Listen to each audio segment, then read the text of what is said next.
Ahí pueden ver. Sí, Héctor, ya vemos tu presentación. Sí, perfecto. Héctor, sí se ve. Vale. Bueno, pues gracias por estar aquí pendiente y pues ya ahora sí que Héctor está Andrés, yo preparado. creo que no. Estás hablando, pero no te escucho. No sé si el resto me escucha. ¿No me Sí, escuchas? sí, yo te estoy escuchando, Andrés. Y los demás me escuchan a mí. A ti Yo sí te te escucho escuchamos. también, Andrés. Escuchamos a los dos. Vale. Listo, pues nada. Héctor, solo para confirmar que me escuchas bien, ¿ahora sí? No, Héctor, si no nos escucha. ¿Alguien me escucha? ¿Alguien puede confirmar? Sí, te escuchamos, Héctor. Pero Pero Andrés, yo no le tú no oigo. nos escuchas. Muestra a ver qué puede ser ahí. Porque nosotros te escuchamos bien, pero él no nos escucha. De pronto, si quieres, escríbele ahí escríbele por el chat, Sí, porque yo lo escucho perfecto a todos. Creo que la cuestión es de él. sí, espérate, ya le decimos a ver.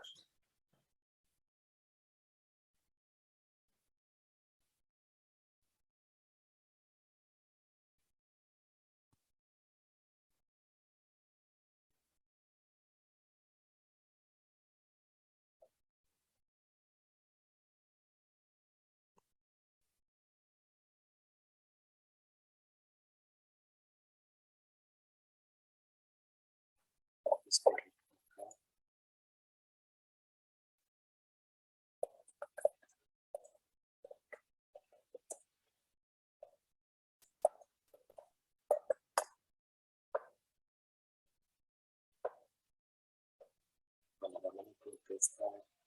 Un segundito. A ver por dónde me contesta. Se escucha. A ver, voy a intentar algo. Listo.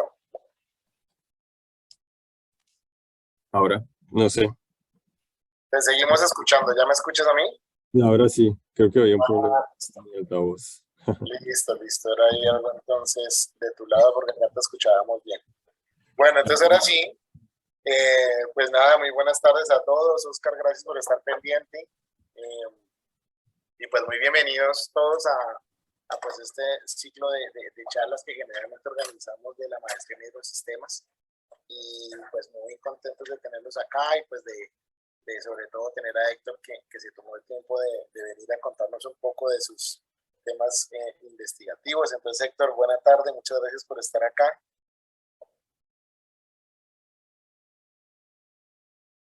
Y ahora tienes el micrófono apagado.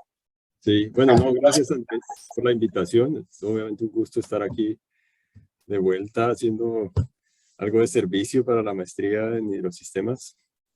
Yo soy egresado del 2009, o sea, hace más de 13 años. El tiempo pasa volando, Héctor. Sí. Pero bueno, es un gusto estar ahí. Yo siempre he estado conectado con la maestría, siempre tengo muy buenos amigos de esa época, colegas con los que sigo trabajando. Entonces, pues, la verdad es un placer conversar con todos ustedes y bueno, a la orden, ya saben, cualquier duda, aquí estaré para atender y bueno, comenzaré entonces. Sí, Héctor, muchas gracias. Adelante. Listo, pues esta charla la enfoqué sobre un tema, digamos, que me apasiona a mí como investigador y es el tema de los impactos acumulativos de la infraestructura, en particular sobre los sistemas de agua dulce, porque el agua, digamos, como conector del paisaje es justamente la que transporta o tiene, digamos, la posibilidad de acumular estas intervenciones que concurrentemente tienen impactos por sí solas, pero a nivel de sistema, por ejemplo, de una cuenca hidrográfica, pues uno empieza a ver las consecuencias acumulativas, ¿no? A ver si podemos avanzar. Entonces, un poquito de contexto es, cuando estamos hablando de impactos acumulativos, pues obviamente el punto de partida es reconocer que como sociedad, pues compartimos el espacio, ¿no? Es decir, dependemos simultáneamente de los mismos ecosistemas, de los mismos procesos biofísicos en diferentes, digamos, operando a diferentes escalas. Y en la medida en la que nosotros como sociedad requerimos acceder a mayores, digamos, niveles de beneficios, a niveles de acceso a recursos básicos como agua, como biomasa, como energía, pues y necesariamente estamos influenciando los sistemas naturales sobre los que estamos ocupando, ¿no? Y digamos, el reto que tenemos como sociedad en la medida en la que tomamos decisiones de cómo hacemos uso de los recursos disponibles, digamos, de los ciclos, de los flujos, digamos, biofísicos que tiene el planeta, pues tenemos que tomar decisiones de cómo lo hacemos de manera más eficiente, o al menos reconocer que las consecuencias de nuestras acciones pues, van a tener, digamos, impacto sobre la integridad de los ecosistemas sobre los que también dependemos.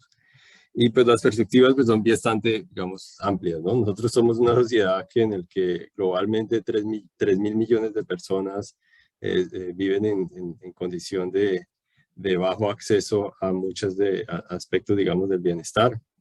No tienen acceso a agua, no tienen acceso a electricidad. Digamos, existe el enorme reto de incrementar la accesibilidad a todos estos recursos a través de infraestructura. Eso significa que básicamente estamos pensando que en los próximos 4 o 5 décadas vamos a necesitar multiplicar por 5, digamos, el tamaño de los recursos que utilizamos como sociedad. Somos una sociedad a su vez interconectada, en donde pues muchas de las consecuencias de las acciones que tomamos o las decisiones que tenemos ocurren en esa distancia. Entonces, en términos de impactos acumulativos, pues tiene una gran consecuencia. Yo no tengo que estar inmediatamente junto al sistema que estoy, digamos, afectando para, pues, efectivamente tener impactos.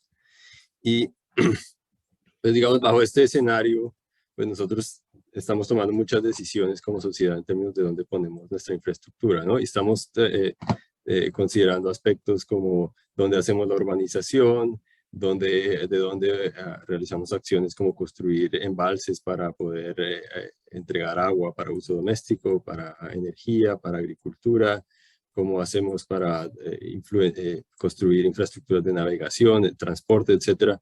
Entonces, este escenario en donde básicamente tenemos que reconocer que nuestras implicaciones de obras de infraestructura en un lugar particular tienen impactos regionales. Entonces, bajo ese punto de vista es, digamos, la investigación que les estoy compartiendo hoy.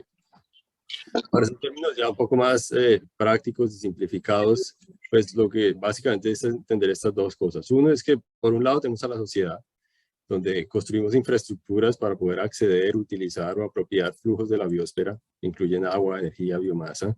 Y en el otro lado tenemos efectos acumulativos sobre diferentes sistemas, ecosistemas, en particular sobre sistemas de agua dulce, ¿no? Ríos, humedales, ciénagas, etc. Y pues estas interacciones que hay entre estos dos sistemas pues ocurren por diferentes razones, ¿no? Por usos directos del agua, por interacciones indirectas, por interacciones asociadas a los mismos efectos concurrentes, es decir, los efectos entre sí interactúan. También hay retroalimentaciones, por ejemplo, en términos del balance hídrico, en la medida en la que uno toma una decisión que hace el agua indisponible para un proceso, pero la hace disponible para otro, y eso significa que a veces el sistema, digamos, reacciona de manera, pues, no lineal, no es trivial la manera como interactúa. También eso es función de la heterogeneidad espacial pues, de diferentes procesos, ¿no? de la oferta, la demanda, la capacidad de asimilación de los ecosistemas y por supuesto también de las dependencias espaciales y de escala que tienen todos estos procesos. Por dependencias espaciales quiero decir el hecho de que dependiendo de cómo estén ubicadas las infraestructuras, por ejemplo, van a tener un patrón de impactos acumulativos que es distinto si la interacción es si la ubicación es distinta, por ejemplo, o de escala en términos de, en función del tamaño de la intervención, de qué tamaño es el efecto, no necesariamente es lineal, ¿no? 2 veces el tamaño de la infraestructura no necesariamente implica 2 veces el impacto, puede ser más de 2 veces, puede ser menos de 2. Y frente a todo esto, digamos, es como el reto, ¿no? O sea, hay como preguntas abiertas en cómo estudiamos estos procesos. Entonces, ahora, parándonos un poco del lado de los ecosistemas, pues cuando hablamos de impactos acumulativos, pues fundamentalmente estamos pensando en entender cómo los mantenemos en su integralidad, cómo hacemos que los ecosistemas de agua dulce mantengan su funcionamiento. Y eso no es un concepto, digamos, unidimensional. Para describir la integridad de un ecosistema agua dulce hay que pensar en muchas cosas a la vez. Entonces, por ejemplo, hay que pensar en el régimen hidrológico, en la calidad y la regulación química del agua que ocurre dentro del ecosistema, la conectividad que tiene, digamos, un sistema de agua dulce, que eso ocurre de diferentes maneras. Ahora, más adelante les voy a contar más sobre eso. La composición biótica del ecosistema, la oferta de energía, carbono y nutrientes dentro de ese sistema, y por supuesto la disponibilidad del hábitat físico. Entonces, cuando uno habla de integridad de un ecosistema agua dulce, tiene que simultáneamente ver muchas cosas. Y pues en el contexto de lo que se trata esta charla es, bueno, y entonces ¿cómo hacemos para entender regionalmente cómo diferentes infraestructuras influencian simultáneamente todos estos atributos? Ahora, pues para entender eso, primero hay que entender un poco la jerarquía de los diferentes procesos que conducen a estos atributos de la integridad de un ecosistema. Entonces, hay una especie de jerarquía de procesos que se van encadenando para conducir a cada una de estas dimensiones. Entonces, pues, en un sistema de agua dulce, pues, uno empieza digamos, por la condición más aguas arriba, que son las funciones hidrológicas, que es cuando el agua se transporta desde la cuenca hacia pues, los ríos o humedales, es decir, cuando se convierte, digamos, en agua que está en la atmósfera y pasa por los sistemas terrestres y eventualmente llega pues, a los ríos, ¿no? O humedales o ciénagas, etc.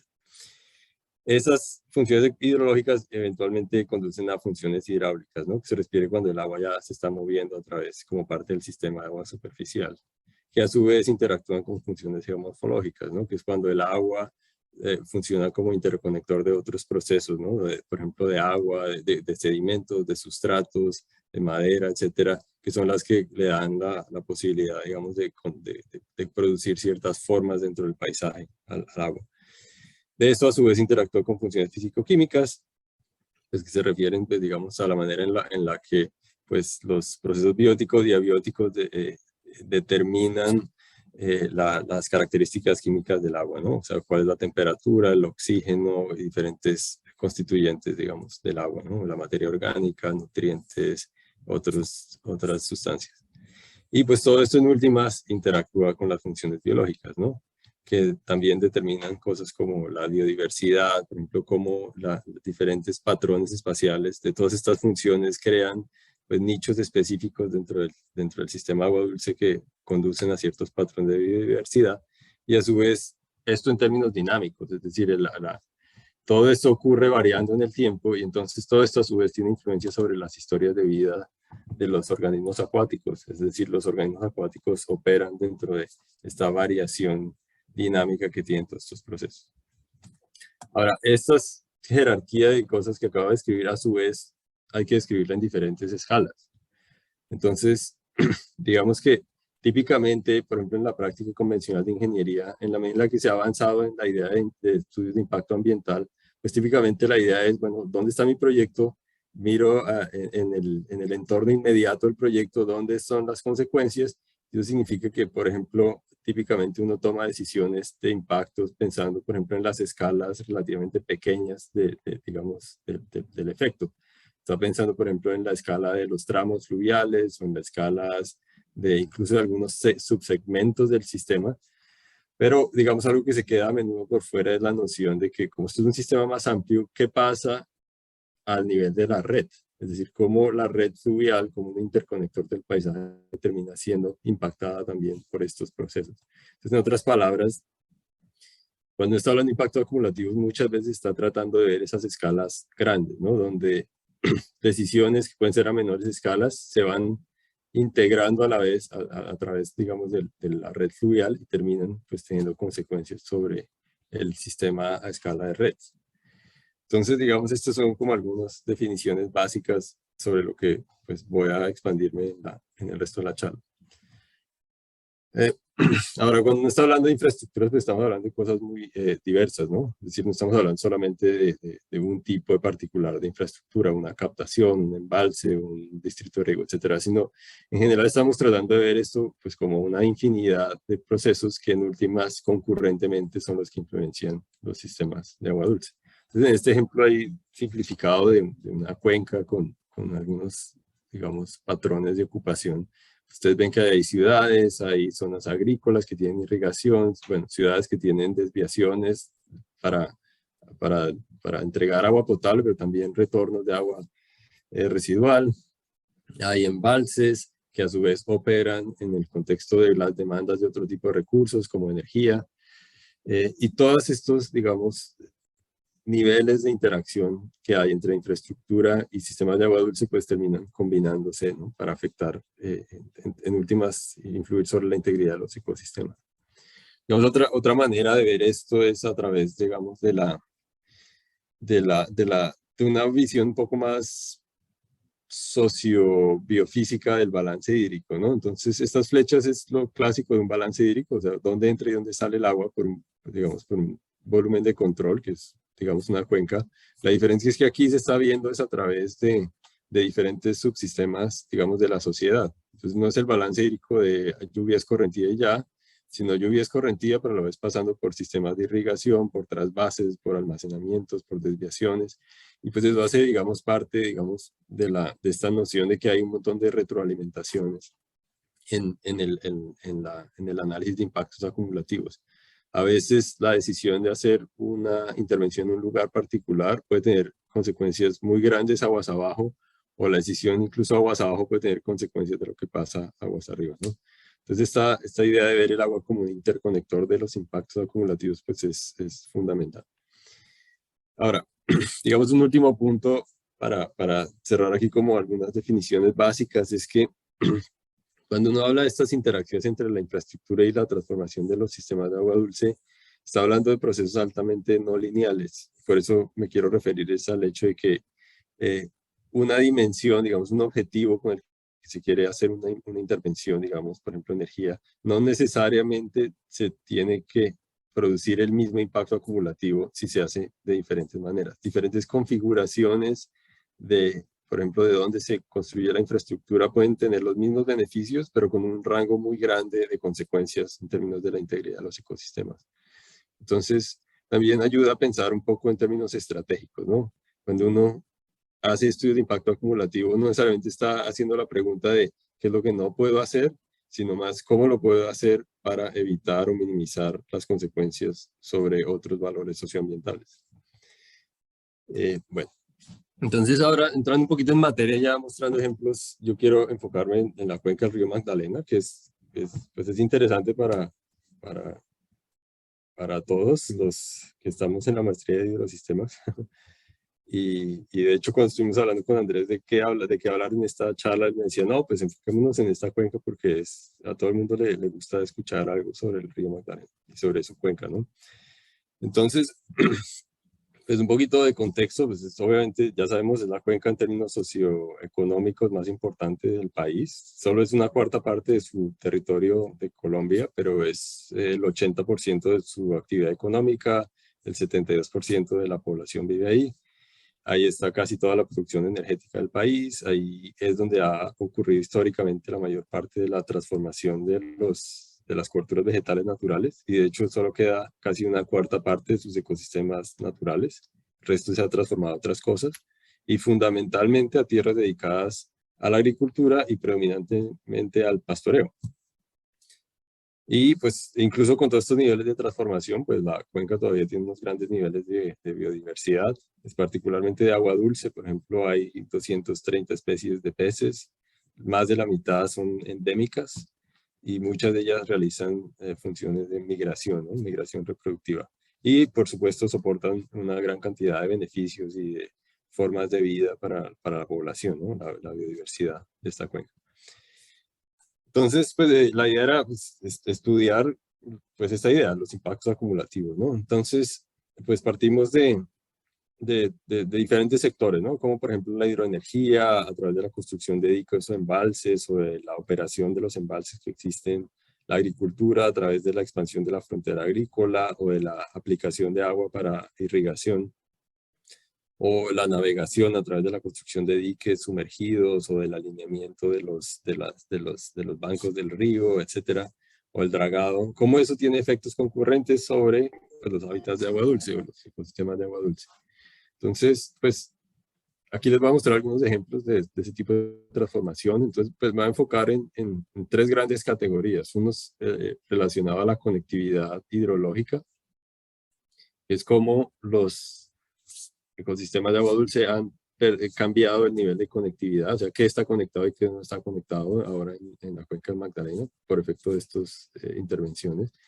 Eso a su vez, desde el punto de vista de estos atributos espaciotemporales de dónde está el agua en el sistema, y es, por ejemplo, entender cómo, cómo en la medida que operamos embalses o asignamos agua para la agricultura, ya hay más o menos agua en el río y eso puede tener consecuencias sobre los procesos de las historias de vida de los organismos que allí viven.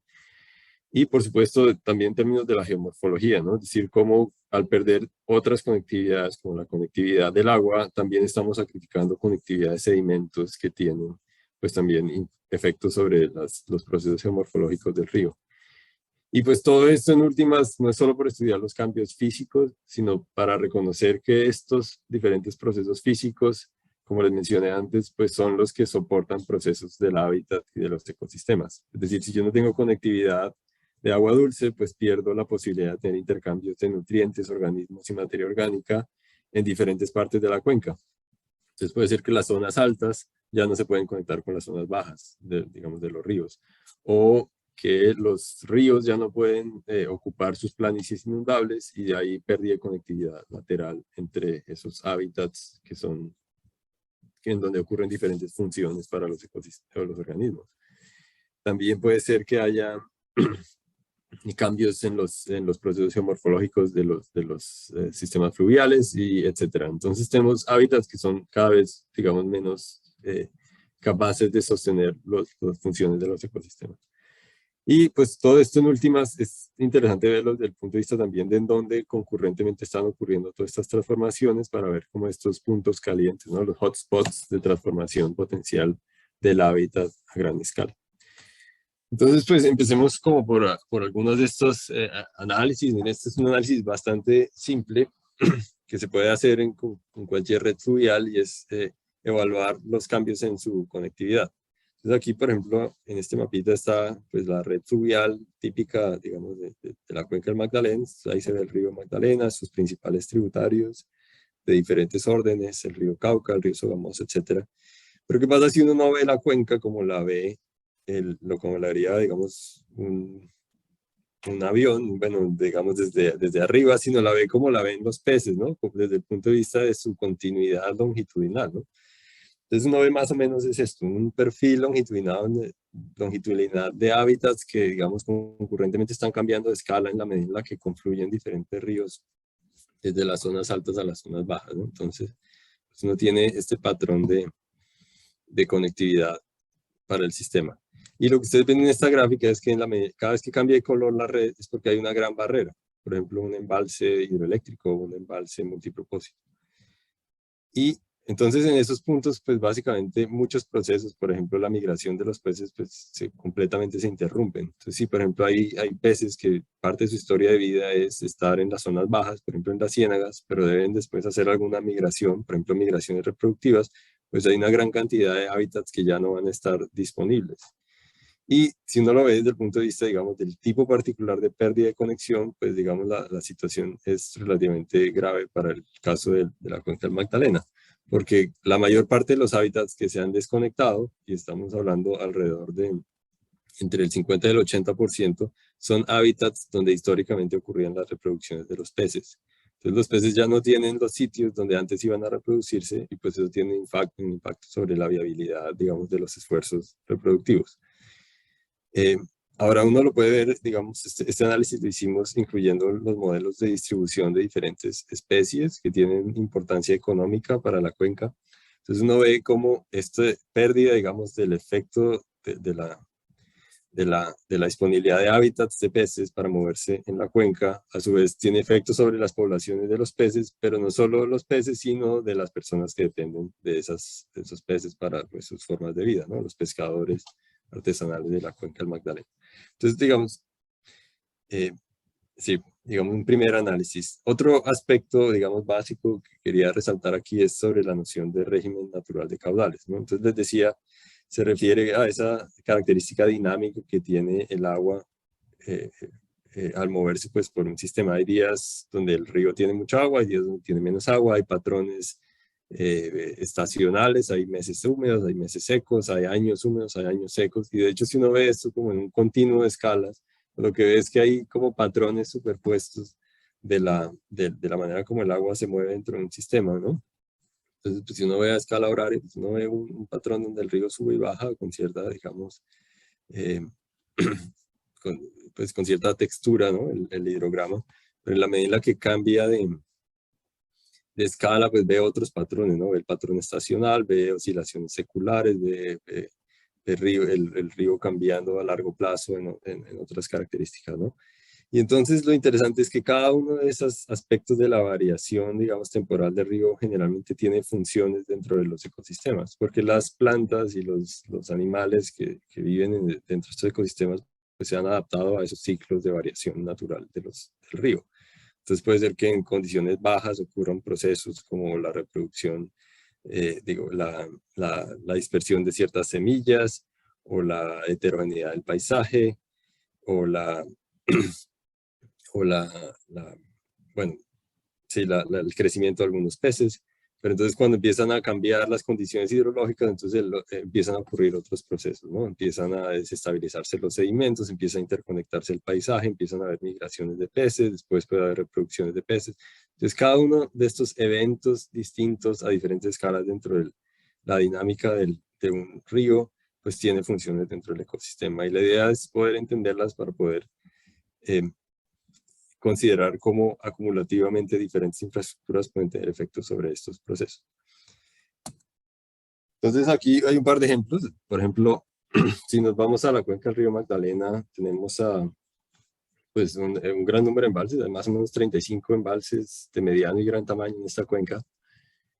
Y si uno ve, pues hay lugares diferentes de la cuenca donde están ubicados, ¿no? Entonces, si uno ve, por ejemplo, el Alto Magdalena, hay dos embalses, Betania y El Quimbo, más abajo hay un tributario por el río Prado, después más abajo hay pues, el río Bogotá, que está parcialmente regulado, después está Hidrosogamoso, por ejemplo, por el río Sogamoso.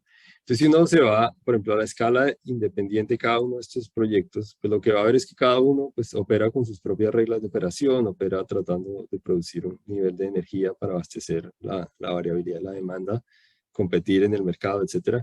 Entonces, por todos esos procesos, estos embalses terminan cada uno produciendo un nivel, digamos, de alteración local del régimen de caudales. Pero la pregunta que uno se puede hacer es, oye, ¿y entre todos qué están haciendo? O sea, ¿qué pasa en la medida en la que entran otros ríos que no están regulados, después entran nuevos ríos que están regulados? ¿Cómo se comporta esto a lo largo del río? Entonces, pues una cosa que hemos hecho es, por ejemplo, hacer modelos hidrodinámicos del río Magdalena para ver cómo se atenúan o se suman los impactos de las diferentes operaciones de embalses. Entonces uno puede ver, por ejemplo, cómo hay tramos muy extensos del río, por ejemplo, el río Magdalena, o incluso el río Magdalena llegando hasta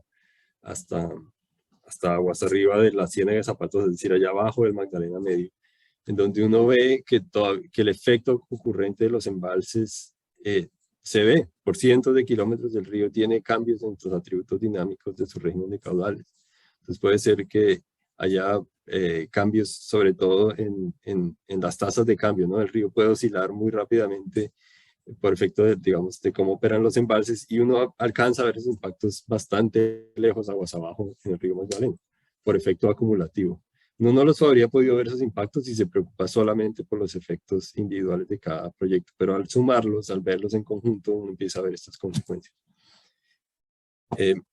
Ahora, cambiando un poquito de sector, pues otra cosa que uno puede ver es, por ejemplo, cómo usar el agua en la irrigación, por ejemplo, para distritos de riego, para la agricultura, pues tiene un efecto también concurrente sobre el régimen de caudales.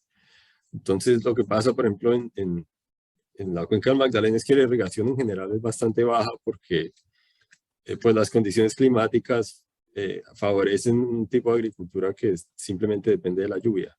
Pero en ciertas condiciones, sobre todo en las condiciones secas, en estos años extremadamente secos, que son no tan frecuentes, pero que ocurren, ¿no? Digamos uno en 20 años, etcétera, pues lo que uno ve es que la agricultura se vuelve como un efecto de bola de nieve, ¿no? Entonces, la primera persona que se queda sin agua digamos, en su finca, pues busca la manera de irrigarla, así sea buscando la fuente más cercana, y después la siguiente busca, pero ya no tiene menos agua, etcétera. Entonces uno ve cómo acumulativamente la agricultura pues puede tener un efecto a escala de cuenca, y en estos mapas, en particularmente los dos mapas de la derecha, ahí más o menos se trata de mostrar dónde acumulativamente, por ejemplo, para una condición de sequía con periodo de retorno de 20 años, dónde es que el río se queda sin agua. Y uno, pues es interesante ver que, por ejemplo, el río Magdalena, en condiciones como las que a veces sale por las noticias, ¿no? Que se está secando, que uno ve las pilas del río y están ahí muy por debajo incluso de la fundación original del río, de los puentes, eh, y que el río se puede cruzar a pie, pues eso es en parte por el efecto no solo de la sequía hidroclimática, sino por el efecto de la sequía hidroclimática más el impacto acumulativo de la demanda de agua durante la condición de sequía. Entonces lo que pasa es que el río pierde aproximadamente como un 25% de su cantidad del agua solamente por la agricultura en condición de sequía. Y además, pues ese es el río Magdalena, el río principal, pero muchos otros tributarios pierden casi la totalidad del agua durante condición de sequía, y no es solamente atribuible a la variabilidad hidroclimática, sino al uso del agua. Otro aspecto, digamos, para comentarles aquí es qué pasa con la conectividad lateral. Entonces, pues, digamos, en la medida que los ríos llegan a las zonas bajas, sobre todo el río Magdalena, donde, pues, por estos procesos tectónicos de las zonas bajas genera esta depresión que llamamos la depresión momposina. Y entonces, es esta especie de delta interno donde el río se bifurca y se sigue bifurcando hasta que nuevamente converge allá cerca a Calamar, y bueno, llega al río Magdalena, al océano. Lo interesante es que en este delta interno pues, está este enorme sistema de ciénagas, ¿no? De la depresión momposina y la Mojana, etcétera. Y allí pues convergen pues los impactos, ¿no? Entonces toda la operación de embalses, por ejemplo los embalses hidroeléctricos que tratan pues por su diseño de atenuar parcialmente las variaciones estacionales de la oferta del agua, pues para poder producir continuamente energía. Entonces lo que uno ve es que aguas abajo, en la pérdida de parte de esa variabilidad natural de las estaciones secas y húmedas en el Magdalena, pues tiene efecto en parte sobre la manera en la que se están comportando las ciénagas. Y una cosa que estaba ocurriendo es que, sí, me saltó esta diapositiva, es que algunos de estos sistemas de ciénagas, en particular los que dependen de ciertos niveles los que sistemas de ciénagas que son más o menos aislados digamos, del sistema porque se conectan solo de manera episódica al río Magdalena, esos están sufriendo las mayores consecuencias, y es que en la medida en la que algunos de estos embalses acumulativamente están quitándole, por ejemplo, un poquito los caudales altos o sumándole un poquito los caudales bajos del río, pues lo que están pasando es que están induciendo, si bien no con grandes consecuencias hasta ahora, pues cambios en la dinámica de estas planicies inundables, ¿no? Otro aspecto pues a considerar en este tema de los impactos acumulativos pues, es la conectividad de sedimentos, y es, pues aquí hay obviamente muchos procesos ocurriendo simultáneamente a escala de cuenca. Uno es pues que en la medida que hay transformaciones de las coberturas naturales, por ejemplo bosques secos o bosques húmedos o bosques altimontanos de los Andes, pues a zonas agrícolas, pues ocurren procesos en donde se intensifica la erosión, se pierden los suelos, se compactan los suelos, se transportan, digamos, más sedimentos y más materia orgánica hacia los ríos. Digamos, es una cosa que está más o menos documentada en algunos estudios. Pero paralelamente está ocurriendo lo opuesto, ¿no? Y es que en la medida que construimos más embalses, los embalses funcionan como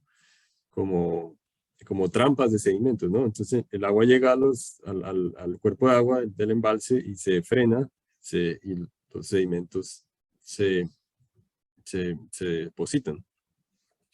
Entonces, pues estos dos procesos, digamos, no están del todo comprendidos en lo que está pasando en la cuenca. Yo creo que hay muchos estudios que se contradicen todo el tiempo, y no hay evidencia de cambios todavía a largo plazo en algunas de las, digamos, medidas de transporte de sedimentos del río, ¿no?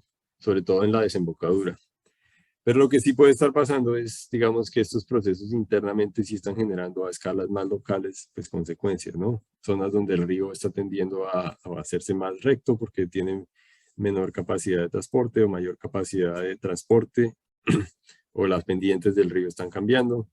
Y entonces, pues todo esto, pues digamos que hay que entenderlo pues, para poder poner sobre la mesa, digamos, dónde hacemos infraestructura, ¿no? Para tratar de eh, reconocer como todas estas interacciones que hay entre estos procesos.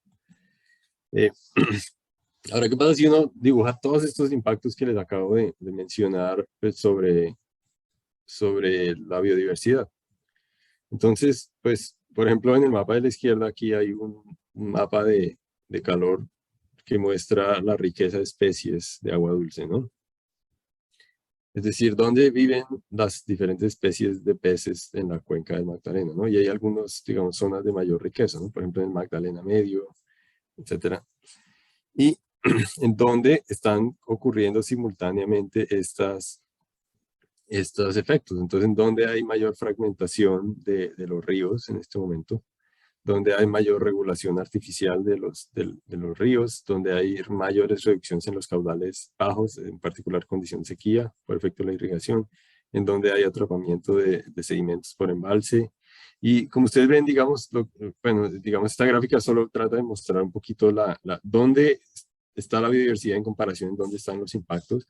Y, digamos, todavía hay, digamos, uno puede ver que en zonas de alta biodiversidad algunos impactos todavía no están concentrándose, con excepción quizás de las zonas donde se reducen los caudales bajos por irrigación. Pero eso significa que en la medida en la que se hace nueva infraestructura y se toman decisiones para la gestión de la cuenca, podemos hacernos esta pregunta: ¿cómo hacemos para evitar estas consecuencias sobre la biodiversidad? Ahora, esto también uno lo puede ver desde el punto de vista de la riqueza de especies de importancia pesquera, ¿no? Entonces, no solo las especies en general, sino las especies que soportan eh, a los pescadores y a y a la pesca, digamos, como una actividad que es importante pues, para la seguridad alimentaria y para la economía de muchas personas. Entonces, pues uno ve también lo mismo, ¿no? Hay zonas en donde, donde hay impactos, por ejemplo, de fragmentación importante dentro de la cuenca, que a su vez, esto no es tampoco, esta correlación no es que esté del todo demostrada, pero es parte de las cosas que se siguen estudiando, y es como en la medida en la que hemos tenido estas transformaciones físicas en los procesos que ocurren en ciertos lugares donde ocurre la biodiversidad, pues cómo estamos teniendo estas tendencias de declinación de la productividad pesquera en la cuenca, ¿no? Bueno, entonces, pues, algunos ejemplos de análisis de impactos acumulativos. Ahora, simplemente quería cerrar con algunas perspectivas sobre qué hacemos con esto, ¿no? Y, pues, quizás algo muy interesante para comenzar es decir que la predicción es muy difícil, especialmente sobre el futuro, ¿no? Entonces, aquí yo no es que vaya a predecir nada, por supuesto, y esto lo dijo Niels Bohr, no lo digo yo. Y pues estas imágenes de imágenes de la cuenca y digamos, de las formas de vida que han cambiado quizás en un siglo, ¿no? O sea, nosotros pasamos de tener unas formas de ocupación de ciertos lugares de la cuenca, ciertos niveles de demanda y de bienestar, de lo que se consideraba bienestar para las personas, a tener niveles muy diferentes en cuestión de décadas. Entonces, nos estamos haciendo esta pregunta: oye, ¿qué nos depara el futuro en términos de qué vamos a hacer con esta infraestructura para compatibilizarla con las expectativas futuras, que no sabemos ni siquiera del todo cuáles son, pero a su vez pues con las oportunidades que nos da a entender esto desde esta visión de impactos acumulativos? Entonces, bueno, empecemos por lo básico, y es que Colombia y todos los países en el marco del Acuerdo de París están en el proceso de realizar algunas transformaciones grandes en diferentes de sus sectores, ¿no? Sectores como el de la energía o sectores como el de la producción de alimentos, etc. Y pues Colombia, independiente de que todavía no ha, digamos, implementado todas las políticas para llegar para implementar esos acuerdos, pues tiene algunas propuestas, tiene algunos planes, ha dicho algunas cosas al respecto, tiene sus contribuciones nacionalmente determinadas, Y una de las cosas en las que Colombia le está apostando es pues, electrificarse. Es decir, modificar muchos de su energía que proviene actualmente de fuentes de combustibles fósiles, es decir, por ejemplo, todo el transporte utiliza petróleo. Eh, y sumado pues a la demanda propia de electricidad que ya tenemos, ¿no? En las ciudades, para las personas, en la medida que se logren mayores niveles de ingreso en Colombia, pues las personas pues, quizás van a utilizar más energía. Entonces tenemos un país que se va a electrificar en las próximas 3 décadas. Eso es más o menos, en términos prácticos, que Colombia va a incrementar la producción de energía en 6 veces.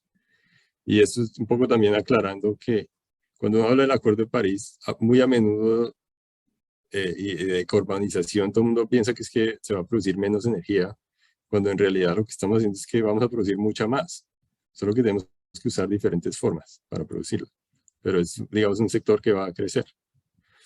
Entonces, ¿esto cómo hacemos? ¿Cómo usamos los impactos acumulativos para entender estas consecuencias pues, sobre esta necesidad de incrementar nuestra producción de energía, pero a la vez de de reconocer los efectos? No queremos, digamos, destruir los ecosistemas de agua dulce. Entonces, pues una cosa que uno puede ver es primero hacerse la pregunta de, oye, en términos de impactos acumulativos, ¿cómo hemos sido históricamente? Entonces uno puede ver, por ejemplo, en términos del sector eléctrico de Colombia, cómo ha incrementado su capacidad de producción de energía, en particular hidroeléctrica, y cómo ha afectado diferentes atributos de la integridad de sus hábitats de agua dulce. Entonces, ¿cuántos ríos le ha quitado conectividad? ¿Cuántos ríos le ha quitado conectividad a los hábitats de reproducción de peces? ¿Cuántos sedimentos está perdiendo, digamos, de aporte entre zonas altas y zonas bajas? ¿Cuántos ríos están regulados de manera artificial? Y lo que uno ve es que para el nivel de beneficio actual de la cuenca, la producción actual, Colombia ha tenido una especie de trayectoria bastante mediocre, digamos, en términos de impactos acumulativos. Es decir, no ha hecho ni lo peor ni lo mejor. Está ahí por toda la mitad.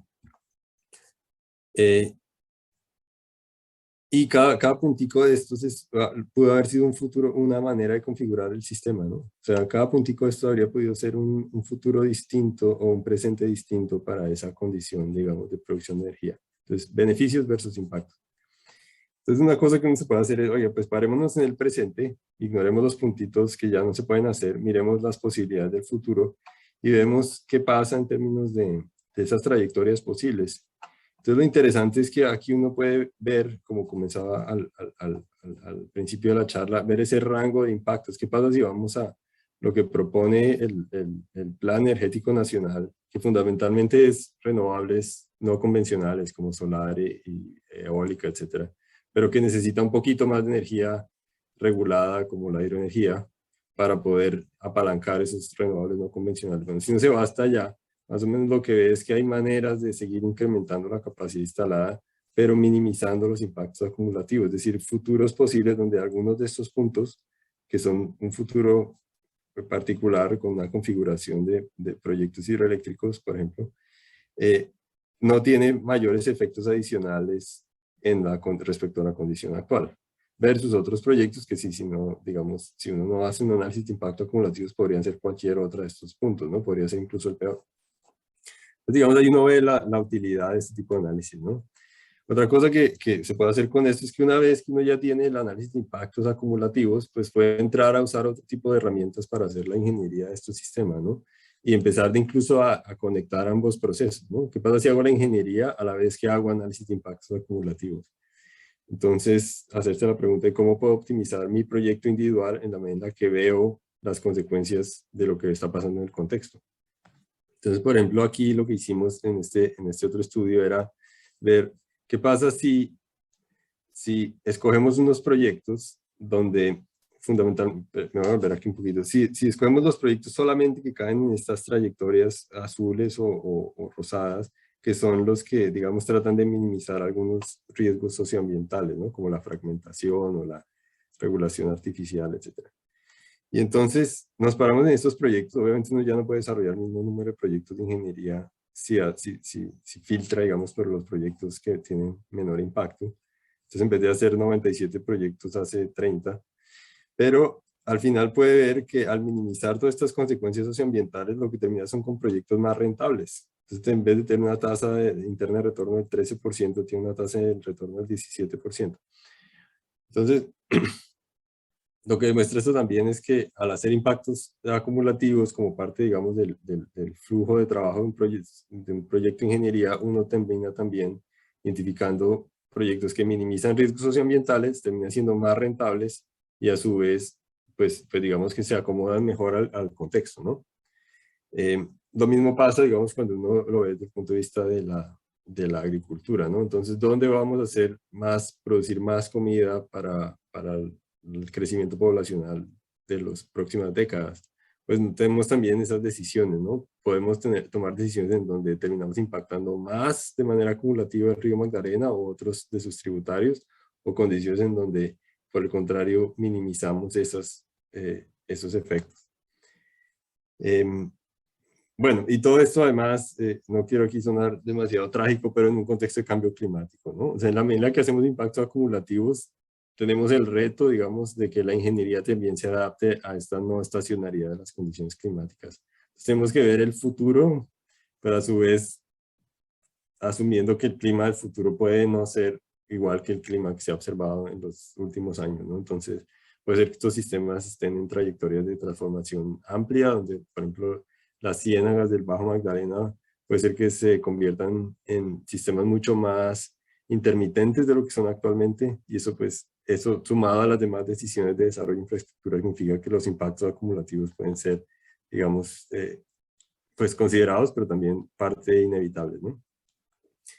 Entonces ya un poco para cerrar, como un poquito de reflexiones, ¿esto cómo sirve? ¿Para qué sirve? Bueno, pues los impactos acumulativos son un marco de análisis para pasar de lo que típicamente ha sido ver los proyectos de ingeniería como islas, como proyectos que no interactúan entre sí, a un enfoque en donde se ven los efectos concurrentes, que pueden ser negativos o pueden ser positivos entre diferentes intervenciones. La idea es utilizar este enfoque de sistema para maximizar los beneficios sociales, pero a la vez que se evitan o minimizan riesgos socioambientales. Pues son un paso necesario para el diseño de nuevas infraestructuras y digamos que son una oportunidad para poner sobre la mesa diferentes objetivos y prerrogativas sociales y sectoriales, pero a la vez una oportunidad pues para mantener los valores ambientales, sobre todo los ecosistemas, ¿no?, de agua dulce. Y pues es una línea de trabajo en continuo desarrollo. Yo creo que esto es de las cosas en donde todavía hay mucho por hacer. O sea, a veces los análisis de impacto acumulativo hay todavía muchos problemas de credibilidad, ¿no? O sea, como, no, pues está muy bonito el análisis, pero no le creo, y yo porque además tengo que considerar procesos a otra escala. Bueno, pues todavía hay mucho por hacer para lograr esa credibilidad, esa legitimidad de estos impactos, pero a la vez pues es una línea muy fascinante de trabajo, ¿no? Y bueno, ya con esto cierro, y muchas gracias.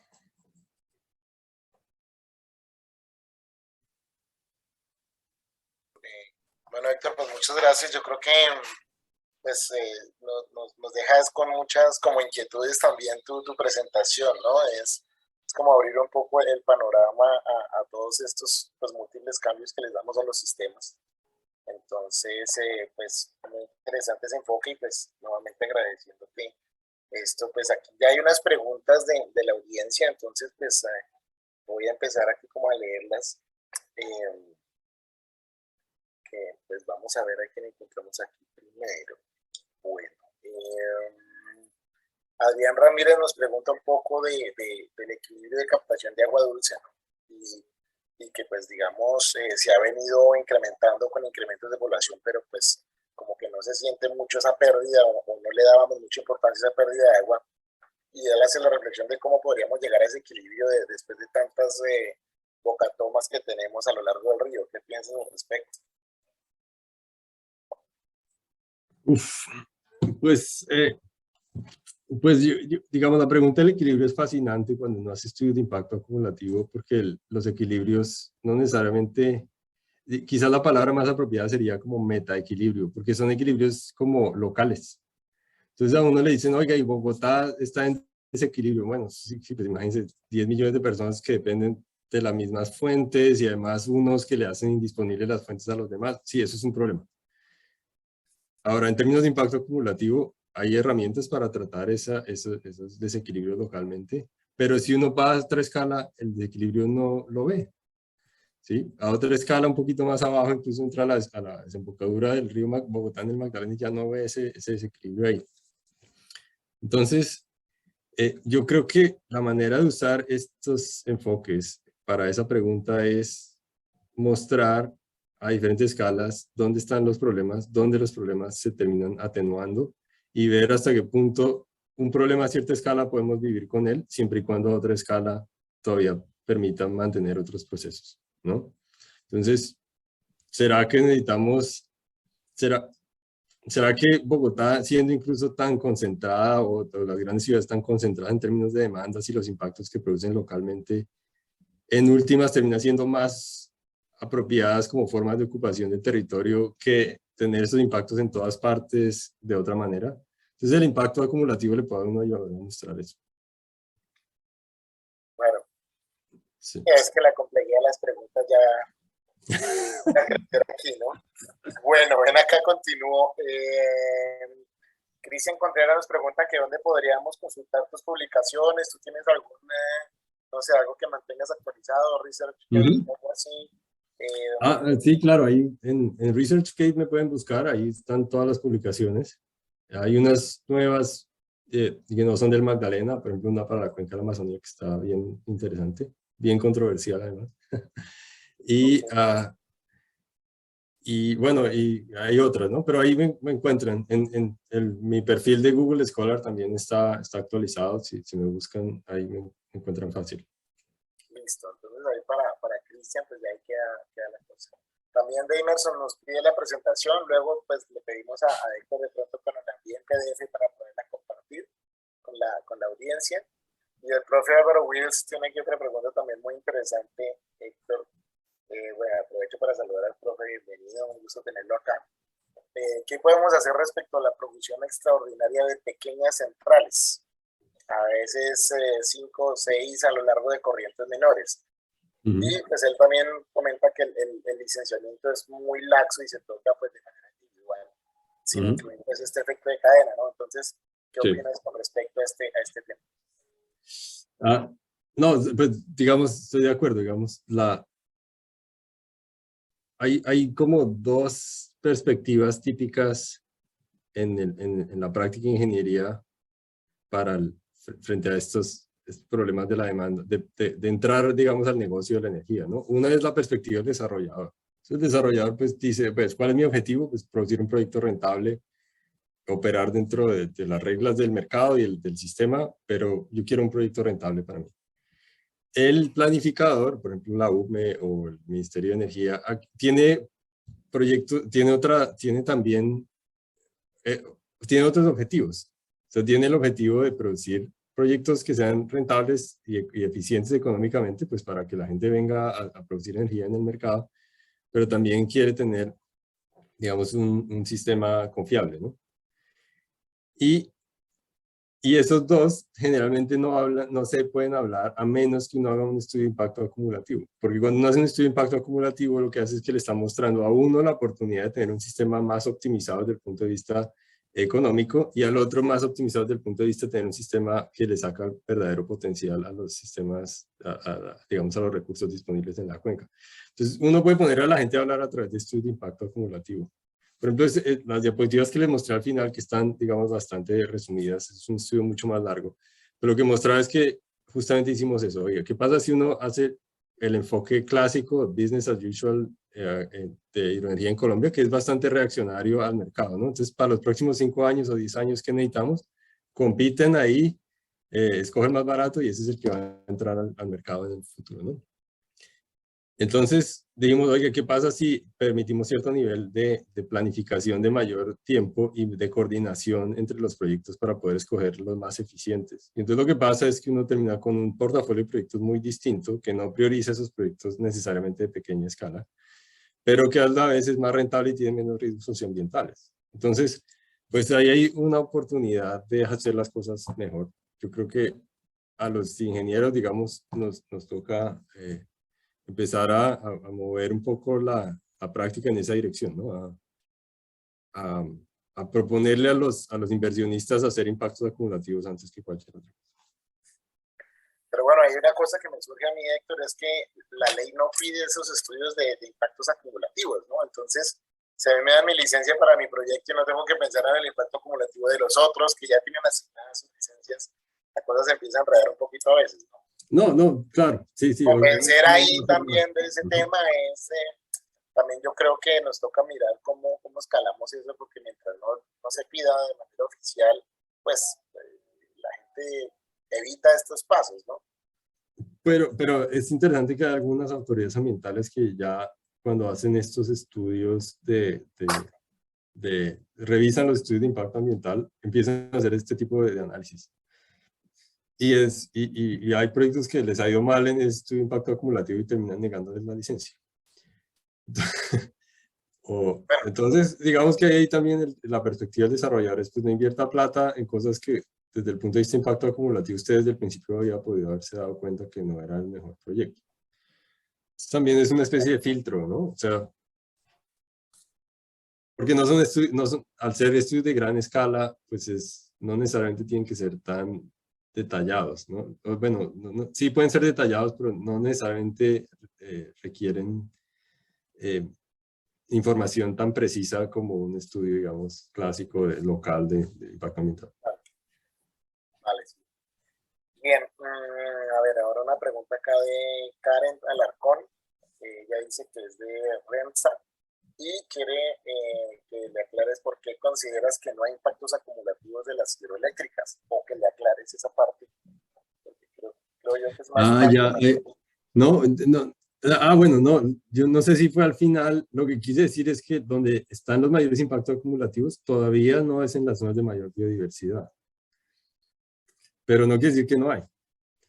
De hecho, pues hay una gran cantidad de impactos acumulativos. Sí. O sea, afortunadamente hicieron esa pregunta para aclarar.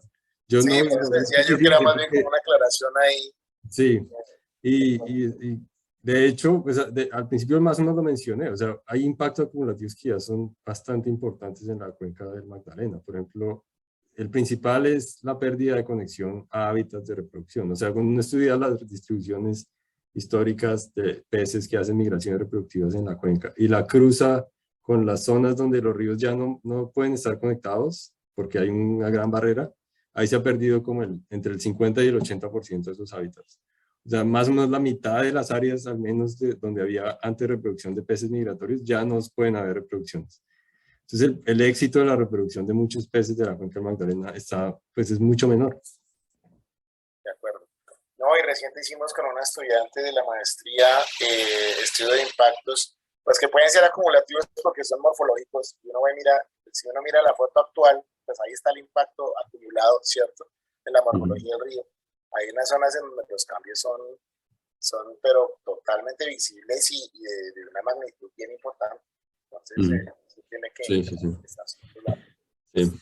Y pues otro punto ahí, y chévere por ese comentario, Andrés, es que los impactos acumulativos no es que ocurran exactamente cuando ocurre la intervención, ¿no? A veces se demoran años en no ver las consecuencias. Entonces, el primer año no se ve, el segundo año no se ve, el tercero, y pronto a los 10 años que uno empieza a ver, por ejemplo, en términos geomorfológicos, como el río empieza a cambiar de forma, empieza a cambiar el alineamiento, o las distribuciones o las tallas de los peces empiezan a cambiar. Entonces, es difícil, en parte por eso es bien difícil lograr hacer estos análisis causa-efecto de impactos acumulativos. De acuerdo. Porque, y entre más grande sea el proyecto, más tiempo toma en verse todos esos efectos. Es también un poco el tema. Sí. Después, la filosofía de impactos acumulativos es quizás un poco distinta. Es una herramienta para, dentro de la jerarquía de la mitigación de impactos ambientales, está en los dos primeros pasos. O sea, ¿yo para qué voy a incluso tomar el riesgo de afectar un sistema si puedo influir sobre las decisiones antes de incluso tomar dónde hago la intervención? Entonces me evito el impacto. No quiero ni siquiera saber si va a haber una relación causa-efecto o no, sino simplemente pues, por los principios, digamos, fundamentales de cómo funcionan estos sistemas, podemos inferir que puede haber un impacto y entonces lo evitamos. Entonces, que la principal herramienta que uno tiene dentro de esta jerarquía de conservación. De acuerdo. Arnold Argel pregunta acerca de si es posible pensar en un tipo de corrección de estos impactos acumulativos. ¿Cómo podría ser pensar en un estilo de corrección? Y él menciona el ejemplo de la hidroeléctrica de Urrá en el Sinú, que pues ha cambiado mucho la ecología de la zona, pero es que cómo se podría pensar en una corrección analizando todos estos impactos ya acumulados.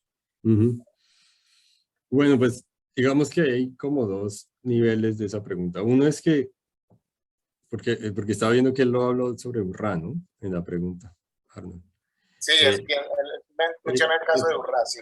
Sí, ese ya no sé si es impacto acumulativo, porque ese es el impacto de un solo proyecto, ¿no? Entonces, ahí ya no es tan difuso, ¿no? Ahí es, bueno, directamente es este proyecto al que le podemos asignar estas consecuencias, ¿no?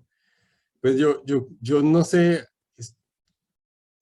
hay como, voy a hacer este comentario en parte sin conocer el estado de la legislación actual. En Colombia, con cierta frecuencia los proyectos tienen que hacer un relicenciamiento ambiental. Entonces las licencias se otorgan con cierto plazo, 50 años, 30 años, no necesariamente perpetua.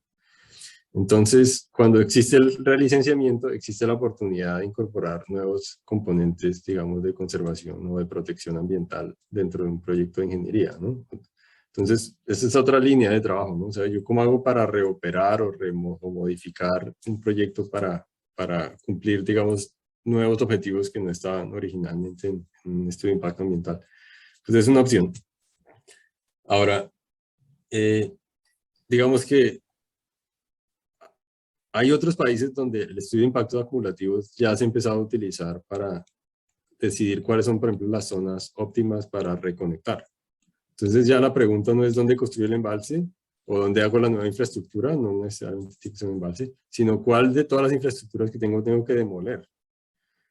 Y entonces la pregunta es, bueno, ¿cuál es el nivel de beneficios voy a sacrificar respecto a los beneficios potenciales en términos de nuevos hábitats interconectados, etcétera, o reconexión de hábitats? Entonces esas preguntas se pueden hacer, ¿no? Aquí en Colombia todavía no las hemos hecho, aunque hay sitios donde uno pues, intuitivamente se imagina que pueden ocurrir esas cosas, ¿no? O sea, Colombia tiene legados de infraestructuras muy antiguas. Por ejemplo, hay un embalse por ahí en un gran tributario que tiene el río Magdalena, que es el río Negro, que es un embalse viejísimo que genera como 10 megavatios de energía, que eso no es nada en el contexto actual, pero fragmenta como 300 kilómetros de río de peces migratorios, ¿no? Entonces uno dice, pues bueno, si quiere algo fácil, como EPM y Sargento, pónganse de acuerdo y quiten esa y se ganan lo que se perdió de conectividad con haber construido Betania o el Quimbo, ¿cierto? Es decir, claramente hay opciones. Bueno, el profesor Freddy Franco nos pregunta que tú mencionaste lo de la operación diferenciada de los embalses, pero él quería saber si ese impacto está más orientado al tema de desastres o con qué enfoque lo comentabas. Bueno, no, digamos, las dimensiones de impactos, hasta ahora las que he considerado son pues, fundamentalmente de métricas de integridad de los ecosistemas, ¿no? Entonces son, pues, que estén interconectados longitudinalmente, lateralmente, que haya, pues, aportes de materia orgánica de sustratos desde las zonas altas a las zonas bajas, que haya un régimen de caudales no modificado. Entonces, pues, digamos, de este tipo de transformaciones de las que estamos hablando, impactos acumulativos. Hay otras, digamos, uno a este tema de impacto acumulativo le puedo agregar otras capas, digamos, de análisis social o incluso de ecosistemas terrestres cuando se hace la pregunta de dónde, pues, qué está transformándose para poder implementar esa infraestructura en ese lugar, ¿no? Y eso que se está transformando en el contexto del sistema, por ejemplo, de la cuenca, qué tan escaso o qué tan abundante es. Entonces, por ejemplo, si uno va a construir un embalse, uno también podría hacerse la pregunta de la huella del área inundada por el embalse, ¿qué va a sustituir? ¿Va a sustituir un ecosistema terrestre amenazado, como el bosque seco tropical? ¿O va a inundar las áreas agrícolas más productivas de la región? Entonces, pues, si uno se hace esa pregunta, pues también puede llegar a la misma conclusión, que desde el punto de vista de impacto acumulativo no tiene sentido hacer el proyecto ahí, sino en otro lugar.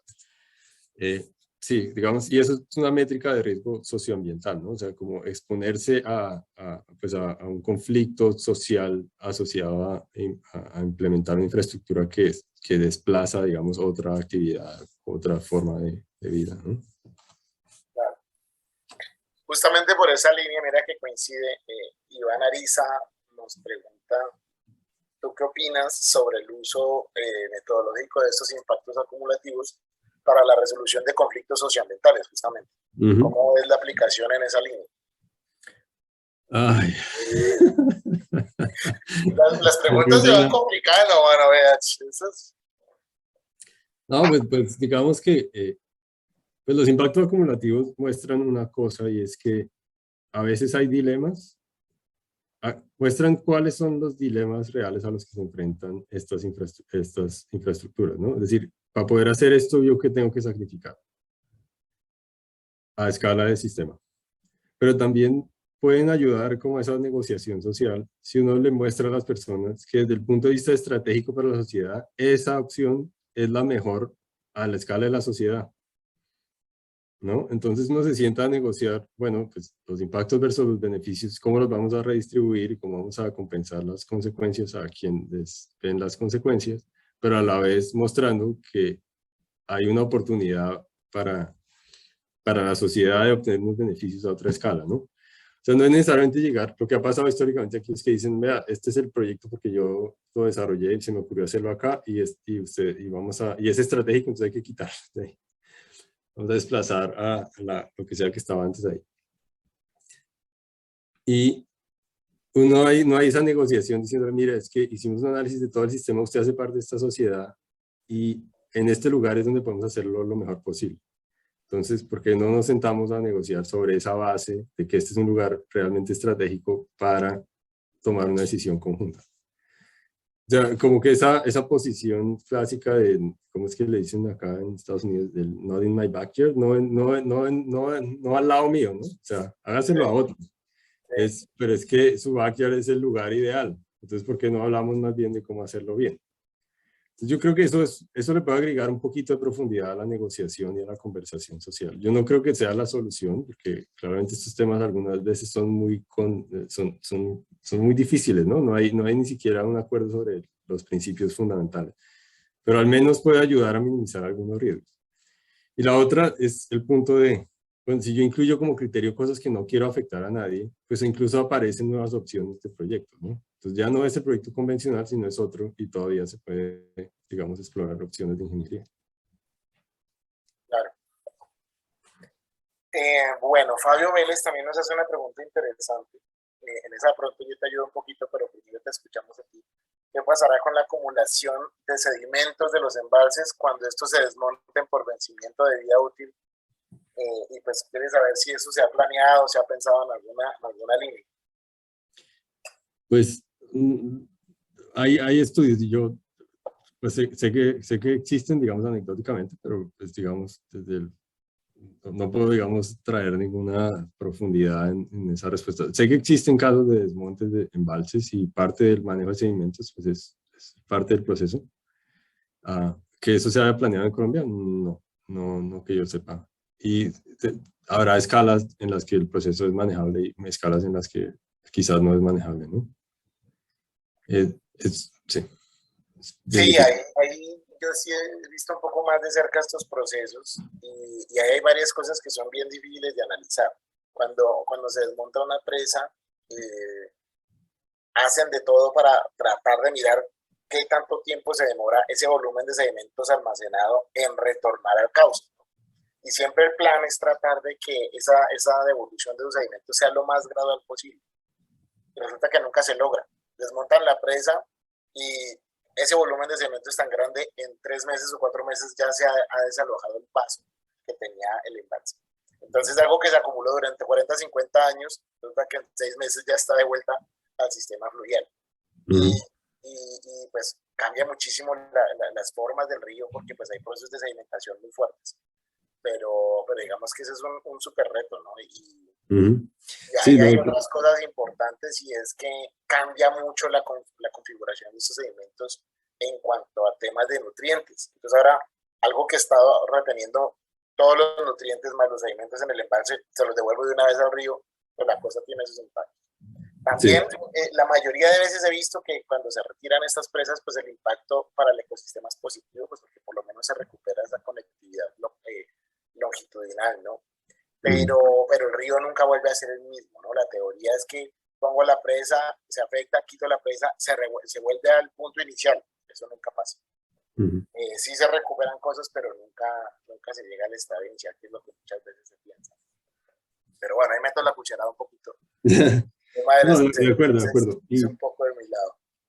Sí. Y digamos, en este tema de pensar regionalmente estos portafolios de proyectos, también uno de los criterios es ver hasta qué punto los proyectos admiten diseñarse para no atrapar tantos sedimentos, ¿no? Entonces la longevidad de los ríos, de los embalses, es parte del criterio para considerar impactos acumulativos. Uno no diseña el proyecto en donde va a tener más sedimentos, ¿no? Pues bueno, mentiras.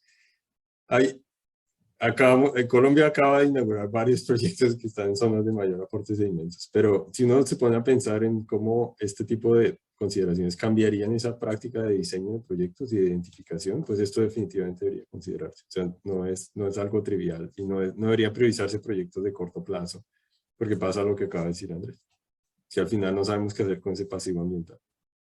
Sí, es enredado ese tema. Bueno, a ver, Juana Marcela Andrade te hace dos preguntas. Tenemos la primera. ¿Conoces alguna experiencia donde se relacionan este tipo de estudios con las estrategias de conservación de las especies migratorias del río Magdalena?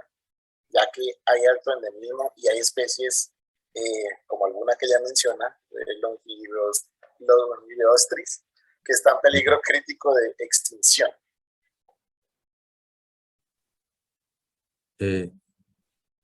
Sí, pues digamos que a través de estos estudios de impacto acumulativo sí se han informado en algunos casos al sector eléctrico cuáles proyectos definitivamente debería quitar de la mesa, ¿no? E incluso hay casos en donde creo que fue una de estas empresas del sector eléctrico colombiano que declinó hacer un proyecto que ya lo tenía licenciado justamente en parte por ver parte de estos efectos acumulativos el efecto diferencial acumulativo de ese proyecto, sobre todo lo que ya había pasado en una cuenca de Colombia, ¿no? Entonces, ya ha habido casos en donde los proyectos no logran licenciarse porque se demuestra que tienen efectos acumulativos o porque incluso ya estando licenciados no tienen sentido. Pues además, bueno, pero que Colombia todavía, eso es bastante anecdótico, con qué ha pasado aquí y allá, que Colombia tenga ya, digamos, un sistema dentro de sus instrumentos de análisis de proyectos, de licenciamiento de proyectos, para tener estas evaluaciones estratégicas desde el principio y decirle a los desarrolladores, úsenlas para evitar escoger proyectos que no son viables desde el punto de vista de impacto acumulativo. No, eso todavía no existe. Entonces, yo creo que hay un reto grande y es como la academia y pues el país y los instrumentos de planificación pues se alinean, ¿no? Y eso es un proceso, ¿no? Eso tampoco es que pase de un año para otro. Se necesitaba construir una base de conocimiento y de evidencia para poder poner a funcionar estas nuevas políticas. De acuerdo. Y Juana Marcela hace una pregunta muy interesante también, y es si este tipo de análisis de impactos acumulativos puede utilizarse para obtener insumos y determinar reglas de operación de embalses que pues traten de garantizar, minimizar estos efectos y pues pensar un poco en la conectividad longitudinal y transversal de las presas. ¿Qué experiencia tienes en ese tema? Sí se puede, pues digamos que depende del nivel de detalle que uno implemente el análisis de impacto acumulativo, pero por ejemplo, ahí en el río Magdalena uno de los ejemplos que mostré es que pues el impacto acumulativo está calculado usando un modelo hidrodinámico. Entonces uno tiene, digamos, los hidrogramas que produce el embalse al operar, es decir, al pie de la presa, qué agua le está entregando las turbinas al río, pues, que eso es, pues, como ven, actualmente es muy variable. Y es por varias razones que están variables. Hay días que las embalses no operan y al otro día están operando toda su capacidad. Entonces el río está ahí en un sube y baja tremendo. O ni siquiera días, horas, ¿no? Está apagado y de pronto, ¡pum! De acuerdo. Y Entonces, a través del estudio de impactos acumulativos, pues tiene un modelo hidrodinámico, uno puede más o menos definir los criterios con los que le permitiría, sobre todo esos embalses que están más aguas abajo en la cadena, modificar algunos atributos de su operación. Y entonces, en teoría, uno puede usar criterios de impacto acumulativo para definir regionalmente cómo coordinar algunos aspectos de la operación de embalses. Ahora, esto no es trivial, estas son esas cosas que uno, digamos, como problema de ingeniería son fascinantes porque hay tantas capas y tantas consideraciones simultáneas. Por ejemplo, los embalses hidroeléctricos no operan porque sí tampoco, esos operan en un contexto de pegarse a la variabilidad de la demanda de energía. Entonces la gente prende el televisor a las 8 de la noche y lo apaga a la medianoche, entonces sube la demanda de energía, entonces se prende la turbina, ¿no? Y aparte de eso, pues los embalses compiten entre sí, porque es un mercado abierto de precios. Entonces, un día uno puso el precio y se lo vendieron, él vendió la energía y al otro día fue el otro, y entonces un día el otro prendió las turbinas y el otro la apagó. Entonces, hay tantas capas digamos, de restricciones que hacen ese problema bien difícil. Ahora, en mi opinión, hay formas de atacarlo, ¿no? Quizás a través de algunas inflexibilidades en la operación para los embalses más aguas abajo. Habrá también oportunidades en la medida que entran renovables no convencionales como solar y eólico, de ver cómo es que se complementan el solar y el eólico y cuál va a ser el rol de la hidroenergía en ese contexto y cómo hago para diseñar sistemas, digamos, la operación de embalses que minimicen impactos en agua dulce, pero a la vez operen bien en un contexto de energías renovables, que eso es algo que además queremos y necesitamos. Entonces, los embalses van a estar ahí para producir energía, para permitirle a las otras no renovables intensificarse en Colombia, pero a la vez necesitamos que no operen de manera en la que terminen digamos, de afectar algunos otros procesos de los ecosistemas de agua dulce. Entonces, es bien interesante, digamos, estudiar eso. Bueno, Héctor, pues por ahora no tenemos más preguntas y pues nuevamente agradecerte esta presentación tan interesante y pues hablarnos un poco de tu trabajo. Deseándote también mucha suerte allá en tu proceso de postdoctorado en Stanford, esperemos que todo salga bien. Y pues a los asistentes agradecerles y comentarles que pues para terminar las charlas de este semestre, el 30 de mayo ya estaré yo comentando más detalles sobre nuestro programa de maestría en hidrosistemas. Si alguien está pensando iniciar su proceso de especialización en temas de posgrado, pues les dejé también la información en el chat para que puedan consultar nuestra página. Tenemos un programa de asistencias graduadas, entonces también pues hay financiación y becas en el programa. Entonces, pues el 30 de mayo podemos tener una conversación más detallada sobre el programa, currículo y pues digamos dudas que puedan tener. Entonces, pues todos cordialmente invitados para el 30 de mayo. Igual los invitaré como los he invitado a estas charlas. Si tienen dudas también ahí les dejo mi correo. Entonces, pues nada, por ahora les deseo un buen resto de noche. Si también alguien ahora tiene alguna pregunta acerca del programa o quisiera saber algo, pues también estoy aquí dispuesto a responderles. Con mucho gusto lo hacemos. Pero pues cerrando el espacio de la presentación, Héctor, muchísimas gracias otra vez. Y pues nada, ahí estaremos en contacto. Avise cuando esté por acá, a ver cuando nos vemos. Y bueno, de verdad, muchísimas gracias por esta participación y pues estar acá. Bueno, no, gracias Andrés por la invitación y ahí estamos. Bueno, saludos a todos. Chao. Bueno. Hasta luego, muchas felicitaciones. Que estén muy bien todos, una buena noche y bueno, quedan súper invitados a nuestra próxima charla y lo que les cuento, dudas que tengan del programa, me pueden contactar directamente o pues nos vemos el 30 de mayo.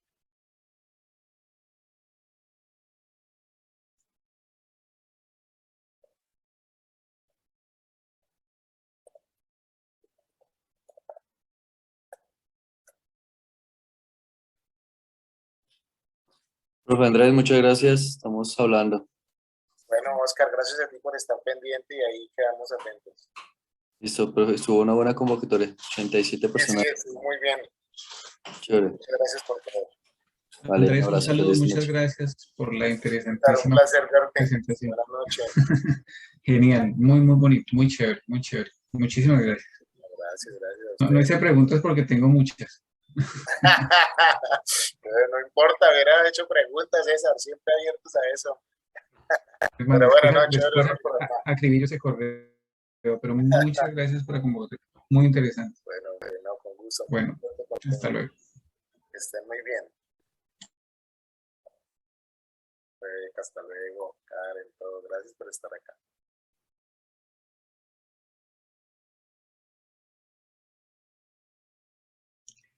Aprovecho el silencio. Soy Rebeca Adelante. Franque, Parques Nacionales Caribe Colombiano.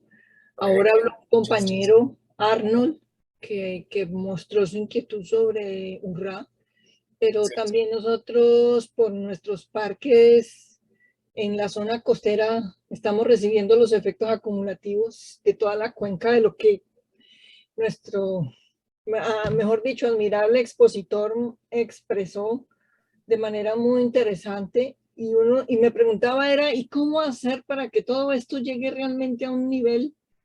Porque uno diría, ahora mismo Ciénaga Grande no tiene tiempo de esperar a que se tomen decisiones y ya se están viendo impactos muy grandes. Entonces, ¿cómo llevar ese tema a así como dicen, escalonarlo a un escenario de mayor toma de decisiones? Porque pues ya veis que el expositor está en postdoctorado, o sea, está en un nivel inalcanzable, ¿sí? Entonces, y está por allá lejos. Entonces uno dice, bueno, aquí en Colombia, en la práctica, ¿qué? ¿Cómo eso se baja para que el ministerio o en qué reuniones? Ustedes, por ejemplo, participaron el año pasado en los talleres del Ministerio de Ambiente o del IDEAM sobre el monitoreo de humedales. Yo no vi nada al respecto, ¿sí? De los efectos acumulativos. Y hubiera sido un abrebocas interesante para que hubieran quedado incluidos. En este momento, ministerio está como en esa revisión del documento que generó el IDEAM el año pasado. Entonces uno dice cómo la academia se articula con esos procesos institucionales de manera oportuna para que puedan dejar plasmado elementos tan esenciales como lo que se habló hoy. ¿Sí? Pues mira, nosotros hacemos lo que podemos. ¿Qué podemos hacer? ¿Nosotros qué podemos hacer? Mostramos nuestros resultados, hablamos con la gente que podemos, pero lo de la escalada es un tema complejo. Sin embargo, algo que yo veo que se podría hacer desde parques nacionales, por ejemplo, es con monitoreo mostrar cómo han venido cayendo las condiciones de nuestros parques naturales. Justamente estamos empezando un acercamiento con el Parque de la Macarena, que ha venido también viendo cambios y ellos no están en la parte de aguas abajo, ¿no? Entonces yo creo que falta un poquito de monitoreo, porque es que sin datos es muy difícil mostrar cosas.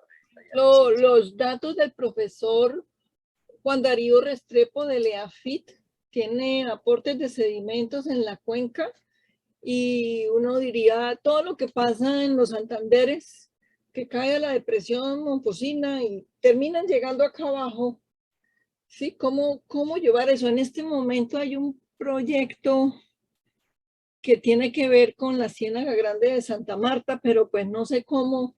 En este momento yo no formo parte del proyecto, sé que están dando, pero que la universidad pudiera articularse, integrarse, al menos dejar planteado una inquietud, ¿sí? Del tema, porque desde donde yo estoy, mi cacareo está básicamente en, ojalá no le pongan una represa al San Jorge. Creo que es el único río que no tiene represa y que podría permitir conectividad de los ríos, de los peces que suben. Aunque hay minería y hay contaminación, pero no hay represa. Entonces uno dice, el Sinú los tiene. Y uno dice, por allá por el Cesar también están pensando en la represa de Besotes. El Magdalena y el Cauca están llenos de represa. Entonces, ¿qué opciones le quedan a los peces de la gran cuenca? La única opción de poder tener un camino largo para subir podría ser el San Jorge, pero yo tampoco encuentro eco, primero, pues la falta de información y por eso esta charla me pareció tan interesante. Y por otro lado, pues es que es de un nivel que yo decía, este man habla suavemente, pero anda con una cantidad de información en cada diapositiva. ¿Sí? Cada diapositiva estaba para masticarla y hacer una clase con cada diapositiva, pero aquí les dijo todas en menos de una hora. Entonces, ¿cómo? O sea, yo me siento como entre la espada y la pared en lo que vivimos y bueno, ¿cuál es el espacio de relacionamiento? No sé si la Javeriana tiene convenio con parques nacionales. ¿En algún momento se ha hablado de eso?